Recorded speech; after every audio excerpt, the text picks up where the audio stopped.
행복한 날입니다. 그리고 저 개인적으로는 원로 목사님께서 오셔서 설교하시기 때문에 설교를 안 해서 너무너무 행복한 날입니다. 우리 원로 목사님께서 오늘 우리 성탄 감사 예배 시간에 구유에 누이신 그리스도라는 제목으로 말씀 전해 주실 텐데, 우리 목사님 등단하실 때 여러분들 큰 박수로 우리 목사님 맞아주시면 감사하겠습니다.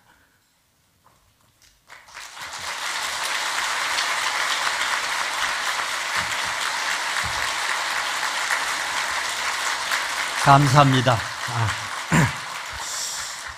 성탄절에 뵈니까 또 더 반갑습니다. 우리 찬양대 역시 찬양 잘합니다. 제가 감동을 받았고요. 우리 예배 인도 찬양팀 역시 참 대단합니다. 아주 마음이 제가 뜨거워짐을 느꼈습니다. 이렇게 와보니까 점점 내적으로 외적으로 우리 교회가 새로워져 가는 것 같습니다. 그래서 기쁘고 기대가 됩니다. 이 성탄절의 은혜가 여러분과 여러분의 가정 그리고 우리 상독교회에 넘쳐나게 되길 주님의 이름으로 축복합니다. 오늘은 우리 인류 역사에 가장 큰 복의 문이 열린 뜻깊은 날입니다. 어둠 속에 있었던 사람들이 큰 빛을 보게 된 날, 구세주가 탄생하신 기쁜 날입니다. 이 복된 날, 오늘 본문 말씀이 전해주는 그리스도의 탄생 소식에 대해서 생각해 보면서 성탄의 복과 은혜를 되새겨 보려 합니다. 오늘 본문의 예수님 탄생 기록을 보면 가이사 아구스도라는 사람의 명령과 함께 예수님의 탄생 기록이 시작되고 있는 것을 볼 수 있습니다. 1절을 볼까요? 그때 가이사 아구스도가 영을 내려 천하로 다 호적하라 하였으니, 그리스도의 탄생 사건과 아주 긴밀하게 연결되어 있는 이 가이사 아구스도는 어떤 사람입니까? 이 사람은 왜 호적 명령을 내리게 된 것입니까? 이 가이사 아구스도는 예수님 탄생하기 전인 BC 31년부터 예수님 탄생 후인 AD 14년까지 45년간 로마 제국을 통치한 황제였습니다. 당시 로마 제국은 지중해를 중심으로 한 유럽 전역, 그리고 북아프리카, 그리고 중동 지역을 아우르는 아주 폭넓은 광대한 영토를 다스리고 있었습니다. 이 영토가 얼마나 넓습니까? 이 넓은 영토, 이 제국을 공고히 하기 위해서 많은 돈이 필요했습니다. 그리고 막강한 군사력이 요구되었습니다. 그래서 이 황제는 사람들에게 세금을 부과하고 또 필요한 사람들을 차출하여 군사로 쓰기 위해서 제국 내 온 사람들에게 호적을 하라고 인구조사 명령을 내리게 된 겁니다. 이 일은 단순한 일이 아니었습니다. 그 넓은 제국 전체를 움직이는 아주 엄청난 일이었습니다. 그런데 여러분, 가이사 아구스도가 자기 권력을 공고히 하고 자기의 제국을 든든히 세우기 위해 내린 이 명령이 사실은 하나님의 섭리, 하나님의 역사를 이루는 도구가 되고 있다는 사실을 우리는 눈여겨보아야 합니다. 예수님의 탄생 기록을 얘기해주는 오늘 본문은 어떤 말로 시작을 합니까? 그때에라는 말로 시작을 하고 있는 것을 봅니다. 그때에. 이 그때가 어떠한 때입니까? 가이사 아구스도가 인구조사 명령을 내린 때입니다. 가이사 아구스도가 자기 권력을 더 든든히 세우고 자기 제국을 더 공고히 하고자 결심한 때입니다. 그리고 자기의 막강한 그 권위를 온 누리에 떨쳐 보이던 그러한 때입니다. 그때 우리가 보기에는 그때는 바로 아구스도가 그 모든 것을 주관하는 그러한 때로 보이게 됩니다. 그런데 오늘 본문을 잘 살펴보면 이 때에 대해서 다른 중요한 이야기를 말해주고 있습니다. 5절, 6절을 보겠습니다. 그 약혼한 마리아와 함께 호적하러 올라가니 마리아가 이미 잉태하였더라. 거기 있을 그때에 해산할 날이 차서 그때에 대해서 또 다른 중요한 일을 전해주고 있는 것을 봅니다. 우리가 겉으로 볼 때는 이때는 황제가 주인공이 되고 이 황제가 부각이 되는 그러한 때, 황제가 모든 것을 주관해 가는 그러한 때로 보여집니다. 그러나 실제로 그때는 황제의 때가 아니고 하나님의 손길이 작용하는 그러한 때였더라는 것입니다. 그때는 어떠한 때입니까? 황제가 자기 권위를 드러내려 한 때인 것 같았는데 사실은 마리아가 그리스도 예수를 낳으려 하던 때였다. 다시 말해 하나님께서 인류를 구원하기 위하여 구원자를 이 땅에 보내려 하시던 그러한 때였다는 것입니다.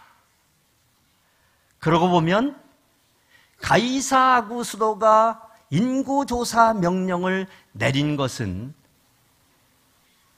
가이사 아구스도 자기의 그 권위를 더 드러내는 그러한 일인 것 같았지만은 사실은 하나님께서 하나님의 약속하신 일을 이루기 위해 하나님께서 역사하신 하나님의 때, 하나님의 역사의 시점이었더라는 말씀입니다. 그래서 갈라디아서 4장 4절은 때가 참에 하나님이 그 아들을 보내사 여자에게 나게 하시고 예수님이 탄생하시는 그 시기가 하나님이 기다려온 아주 대단히 중요한 때, 대단히 중요한 역사의 시점이었다고 성경은 말씀하고 있는 것을 봅니다. 성도 여러분, 역사는 인간이 세운 계획에 따라 움직여져 가는 것 같아 보입니다. 인간의 막강한 힘과 손이 모든 걸 좌지우지할 수 있는 것으로 보여지게 됩니다. 그러나 하나님의 손, 하나님의 역사가 사실은 모든 것을 쥐고 계시다는 사실을 이 사건은 우리에게 교훈해주고 있습니다. 여러분, 그 당시 사람들의 시선이 어디에 쏠려 있었을까요? 그 당시 시선은 온통 황제 가이사 아구스도에게 모든 사람들의 이 시선이 쏠려 있었을 것입니다. 당대 최고 권력자인 이 황제에게 모든 관심이 쏠려 있었을 거 아니겠습니까? 그리고 사람들의 그 생각이 온통 이 황제가 내린 호정 명령에 집중되어 있었을 것입니다. 가이사 아구스도가 이 때의 주인이다. 모든 것의 주인공이다. 이렇게 생각했을 것입니다. 그러나 실상은 가이사 아구스도는 주인공이 아니라 하나님의 때를 이루기 위한 엑스트라였다는 사실을 우리는 본문을 통해 다시 한번 발견하게 됩니다. 이때 주인공은 가이사 아구스도가 아니고 누가 주인공이었습니까? 4절 5절 말씀을 보겠습니다. 요셉도 다윗의 집 족속이므로 갈릴리 나사렛 동네에서 유대를 향하여 베들레헴이라 하는 다윗의 동네로 그 약혼한 마리아와 함께 호적하러 올라가니 마리아가 이미 잉태하였더라. 참 신비한 일을 우리가 본문을 통해서 또 발견하게 됩니다. 황제 칙령으로 인해서 요셉과 마리아는 어쩔 수 없이 나사렛이라는 동네에서 저 먼 베들레헴, 요셉의 고향인 유대 땅 베들레헴으로 호적하러 갈 수밖에 없게 되었습니다. 만삭의 몸으로 먼 거리를 가야 했던 마리아, 그녀를 바라보는 요셉의 심정이 어떠했겠습니까? 아마 마음의 고통이 대단했을 겁니다. 왜 이런 일이 있어야 하는가? 불만스러운 마음도 있었을 것입니다. 하지만 오래전에 예언했던 미가 선지자의 예언을 보면 참으로 신비한 어떤 손길을 느끼지 않을 수가 없게 됩니다. 미가서 5장 2절 말씀입니다. 우리 함께 봉독해 볼까요? 베들레헴 에브라다야, 너는 유다 족속 중에 작을지라도 이스라엘을 다스릴 자가 내게서 나올 것이라. 그의 근본은 상고의 영원에 있느니라. 오래전에 미가 선지자는 아주 중요한 인물이 이 베들레헴이라고 하는 동네에서 탄생할 것을 예언하고 있습니다. 이 선지자들이 주목하고 있는 가장 중요한 인물은 누구이겠습니까? 선지자들이 그동안 주목해왔던 가장 중요한 인물은 바로 메시아 아닙니까? 메시아가 올 것이다. 메시아가 와서 우리에게 새로운 문을 열어줄 것이다. 메시아를 고대하며 메시아야말로 이스라엘의 가장 중요한 지도자라, 그렇게 생각하고 고대하고 있었던 것 아니겠습니까? 그런데 그들이 중요하게 여기는 이 메시아는 다른 데서 탄생하는 것이 아니고 바로 베들레헴에서 탄생할 것이다, 이렇게 오래전에 예언을 해놓은 것을 보게 됩니다. 그런데 성도 여러분, 당시 메시아 그리스도를 잉태하여 만삭이 되었던 마리아가 살고 있던 동네는 어디입니까? 베들레헴에서 살고 있어야 거기서 낳고 이 예언과 일치된 일을 이루지 않겠습니까? 근데 이 마리아는 베들레헴에서 160km나 되는 멀리 떨어져 있는 나사렛, 갈릴리 나사렛이라는 동네에서 살고 있었습니다. 지금은 교통이 발달했습니다. KTX를 타거나 자가용을 타면 160km 만삭의 몸이라 할지라도 그렇게 이동하는 것이 어려운 일은 아닐 것입니다.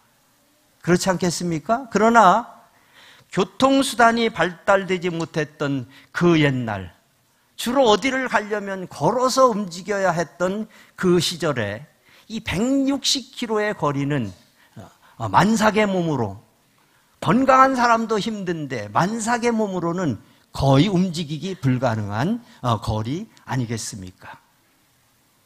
성지순례 때 가보니까 저 갈릴리 나사렛에서, 북쪽 갈릴리 나사렛에서 남쪽 베들레헴까지 가는 길은 거의 오르막길입니다. 베들레헴 쪽이 높고 나사렛 쪽은 지대가 더 낮아서 거의 오르막길이에요. 그 160km의 길을, 그것도 오르막길을 움직인다는 것은 쉽지 않은 일임에 틀림이 없습니다. 아주 특별한 일이 아니고는 만삭의 몸인 사람이 이 160km의 거리를 여행할 일이 없었을 것입니다. 그런데 당시 막강한 권력의 가이사 아구스도의 명령이 이 만삭의 여인으로 하여금 그 거리를 여행하지 않을 수 없게 했습니다. 속국에 힘없는 백성들, 마리아와 요셉은 로마 대제국의 황제인 가이사 아구스도의 명령을 거역할 길이 없었습니다. 만삭의 몸이지만 그 몸을 이끌고 호적하러 베들레헴으로 움직일 수밖에 없었다는 것입니다.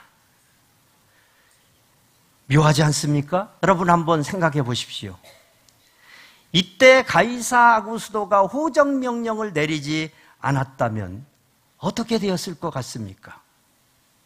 마리아는 아이를 어디서 출생했을까요? 베들레헴에서 했을까요? 아니죠. 자기가 살고 있던 동네 나사렛에서 아기를 출산하게 되었을 거 아니겠습니까? 호적 명령을 내리되 로마 안에만 명령을 내리고 다른 지역에는 내리지 않았다면 어떻게 됐을까요? 역시 마리아는 움직이지 않았을 거예요. 만약에 호적 명령을 조금 더 일찍 내렸더라면 어떻게 되었겠습니까?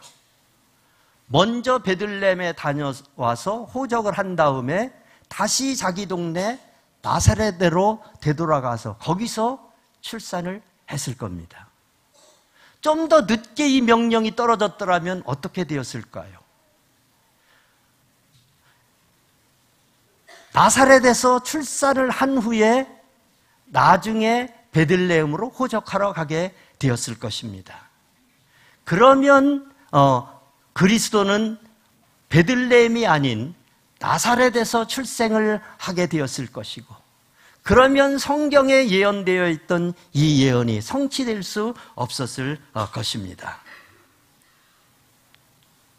그런데 그때 마침 로마 제국의 황제가 호적 명령을 내려서 마리아는 베들레헴으로 갈 수밖에 없게 되었고, 거기서 아기를 출산하게 되는, 성경의 예언이 그대로 이루어지게 되는 아주 신비로운 일을 우리가 여기에서 보게 됩니다.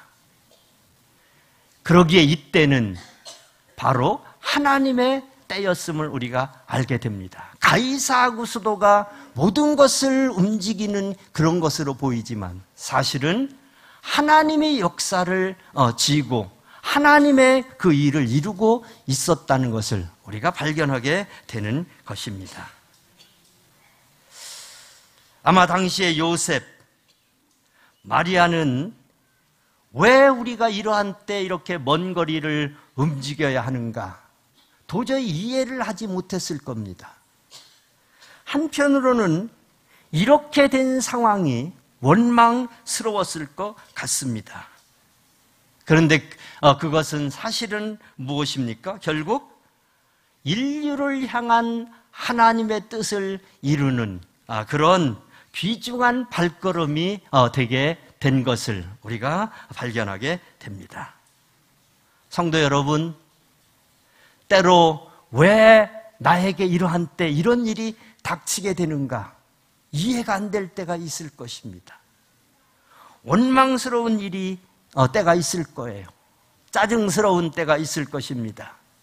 왜 이 일이 이런 때 나에게 닥쳐오게 되는가 참 불평스러울 때가 있을 것입니다. 그런데 성도 여러분, 우리가 본문을 통해 깨닫게 되는 사실은 무엇입니까? 모든 것이 우리와 생각이 다르게 하나님의 섭리 속에 있더라는 것입니다. 성도 여러분, 요즘 불안한 일이 있으십니까? 원망스러운 일이 있으십니까? 답답한 일이 있으신가요? 초조한 일이 있으십니까? 아이고, 저 아이가 누구의 아이인지 모르지만 어떻게 그렇게 설교를 잘 이해를 합니까? 이런 사람만 있으면 설교가 참 쉬울 것 같습니다. 저는 지금 제가 얘기하는 이 얘기가 우리 성도님들에게 이해가 되는가 지금 마음에 부담이 됐는데 아이도 저렇게 이해하는 거 보니까 잘 이해하고 있구나 생각이 되어서 기쁩니다. 모든 것은 하나님의 손길 아래 있습니다. 그러니 어려운 일이 닥쳐도 이해 안 되는 일이 닥쳐도 너무 원망하지 마시기 바랍니다. 너무 불안해하지 마세요. 하나님이 지고 계십니다. 하나님을 의지하십시오. 하나님께 맡기고 그저 내게 주어진 길을 충실하게 성실하게 걸어갈 뿐입니다. 그 뒷일은 하나님이 하실 거예요. 우리가 볼 때 만삭의 몸으로 그 먼 길을 가는 게 얼마나 짜증스러운 일이고 이게 내 인생이 무엇인가 싶지 않습니까? 그러나 그것을 통해 놀라운 역사가 이루어진 것을 봅니다. 우리가 볼 땐 나쁜 것 같아도 하나님의 섭리 속에 그게 큰 복의 길이 되더라는 것입니다. 모든 것을 지고 끝내 합력하여 선을 이루게 하시는 하나님의 섭리의 손길을 늘 바라보시며 절망보다는 소망을 가지고 나아가시기를 바랍니다. 원망보다는 감사하면서 달려가시기를 바랍니다. 이 예수님의 베들레헴 사건을 통해서 하나님의 섭리를 따라 사는 발걸음의 그 복을 다시 한번 깨닫게 되시기를 바랍니다. 마리아와 요셉이 베들레헴에 도착했을 때의 상황을 본문 6절, 7절은 이렇게 전해주고 있습니다. 거기 있을 그때 해산할 날이 차서 첫 아들을 낳아 강보로 싸서 구유에 뉘었으니 이는 여관에 있을 곳이 없음일러라. 힘겹게 마리아와 요셉이 베들레헴에 도착했지만은 머물 곳이 없었습니다. 만삭의 마리아를 위해서 방을 구할 길이 없었습니다.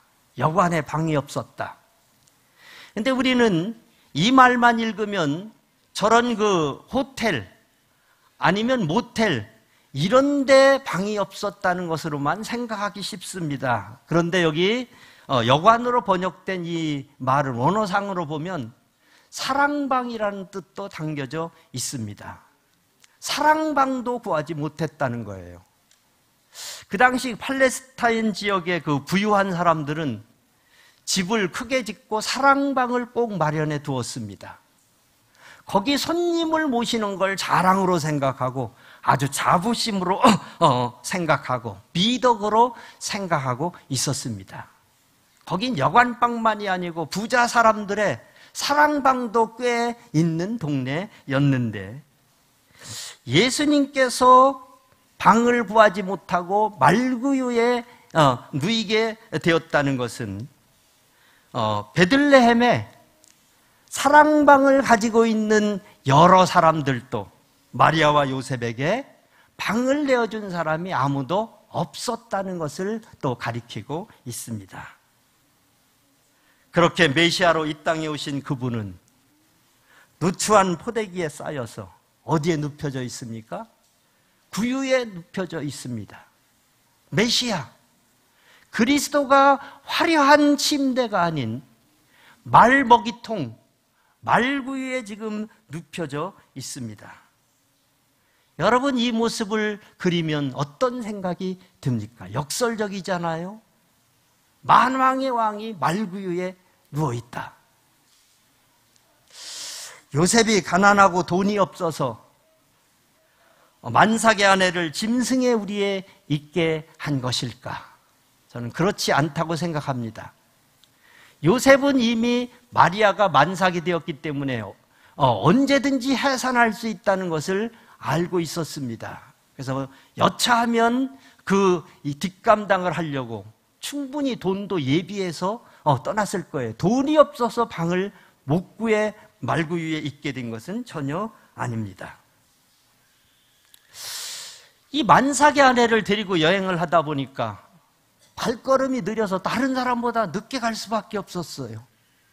그래서 이미 여관방은 먼저 간 사람들이 다 차지해 버렸습니다. 사랑방을 가진 사람들도 이 마리아와 요셉에게는 눈길을 주지 않았습니다. 이들이 만삭이 되어 어려운 상황에 있는 것을 보면서도 이들에게 호의를 베풀 마음을 열지 않았습니다. 혹시 그런 생각이 들지 않습니까? 예수님의 탄생을 위해서 당대 최고의 권력자 로마의 황제 가이사 아구스도까지 동원하시는 하나님이 왜 메시아를 위해 방 하나 마련 못하셨을까? 아니, 황제를 움직이시는 분이 메시아가 탄생할 방 하나 예비할 수가 없었을까? 모든 것을 할 수 있으신 하나님이 예수님을 말구유에 탄생하게 하신 데에는 또 다른 뜻이 있었을 겁니다. 힘이 없어서 그렇게 한 것은 아니잖아요. 황제도 움직이실 수 있는 분인데 뭔가 거기에는 깊은 의미가 있다. 하나님의 어떤 의도가 있다는 것을 우리는 생각하게 됩니다. 거기 숨겨진 의도가 무엇입니까? 예수님이 이 땅에 오신 것은 화려함을 누리고 많은 사람들로부터 조명을 받고 축하받기 위해서 이 땅에 오신 것이 아닙니다. 예수님이 이 땅에 오신 것은 남을 섬기고 남을 구하고 어려운 사람들을 돕고 구원하기 위해서 오셨기 때문에 그 메시아 그리스도는 낮고 천한 말구유를 마다하지 않으신 것입니다. 그래서 고린도후서 8장 9절은 이렇게 말씀하고 있습니다. 우리 주 예수 그리스도의 은혜를 너희가 알거니와 그가 부유하신 이로써 너희를 위하여 가난하게 되심은 그의 가난으로 말미암아 너희로 부유하게 하려 하심이라. 어쩔 수 없어서 그렇게 된 것이 아니고 우리를 위해서 메시아가 말구유에 누이셨다는 겁니다. 그리스도가 말구유에 누이시게 된 것은 우리에게 세 가지 사실을 알려주고 있습니다. 첫째로 보면 누구나 가까이 갈 수 있는 가까이 갈 수 있는 분이 되게 하셨다는 겁니다. 예수님이 말구유에 누이지 않고 저 황제의 왕궁 그 황금 침대에 누우셨다면 갈 수 있는 사람 몇이나 되겠습니까? 갈 수 없는 사람도 있게 되었을 것입니다. 하지만 말구유에 누우신 분에게는 가난한 사람도 갈 수 있어요. 학력이 없는 사람도 갈 수 있습니다. 옷을 잘 차려입지 않은 사람도 갈 수가 있습니다. 누구나 가까이 갈 수 있습니다. 예수님은 그런 분으로 오셨다는 거예요. 누구도 소외시키지 않는다. 누구도 차별하지 않는다. 너는 못생겼으니까 오지 마. 너는 가난하니까 오지 마. 너는 가문이 별 볼 일 없으니까 오지 마. 그렇게 차별하는 분으로 오시지 않았다는 것입니다. 말구유에 누구나 오시도록 하는 분으로 말구유에 누워 계시다는 것입니다. 둘째로 누구나 있는 모습 그대로 나아갈 수 있는 분으로 오셨다는 것입니다. 세상에 더러운 사람들 많습니다. 외모만 더러운 게 아니라 마음이 아주 더러운 사람들 얼마나 많습니까? 영혼이 누추한 사람들 얼마나 많습니까? 흉악한 죄인들, 인간성이 말살된 더러운 사람들 많이 있습니다. 예수님이 저 성당 고고한 강단 위에 탄생하셨다면 정말 더러운 영혼, 더러운 마음, 더러운 사람들은 감히 거기 가까이 갈 수가 없었을 것입니다. 근데 말구유는 더러운 사람도 갈 수 있어요. 예수님이 말구유에 누이셨다는 이 사실은 아무리 마음이 더러움으로 가득해 있는 사람일지라도 영혼이 아무리 누추해져 있는 사람일지라도 올 수 있다. 오라는 것입니다. 예수님에게는 흉악한 죄인도 갈 수가 있습니다. 누구나 다가갈 수 있습니다. 그렇게 말구유에 누워 계신 것입니다. 끝으로 말구유에 누워 계신 그 주님은 그의 가난으로 모든 사람을 부유하게 하셨습니다. 참 예수님을 생각하면 위로가 됩니다. 예수님 앞에 나 가난하다 그렇게 말할 수 있는 사람 아무도 없을 거예요. 예수님 가진 거 아무것도 없습니다. 말구유에 탄생하셨는데 말구유도 자기 게 아니에요. 남의 말구유통을 빌려 거기 누우신 겁니다. 예수님이 복음을 전하실 때 배를 타고 전하셨지만 자기 배가 아니었어요. 빌린 배를 타고 복음을 전하셨습니다. 예수님이 나중에 십자가에 달려 돌아가시고 누우셨을 때 그 무덤, 자기 무덤 아니에요. 남의 무덤 빌려서 거기 자기 시신을 거기 누이셨습니다. 아무것도 가지고 온 게 없습니다. 이 예수님 앞에 나 가난하다 그렇게 말할 수 있는 사람 아무도 없습니다. 근데 여러분, 예수님 어떤 분이십니까? 원래 부유하신 분 아닙니까?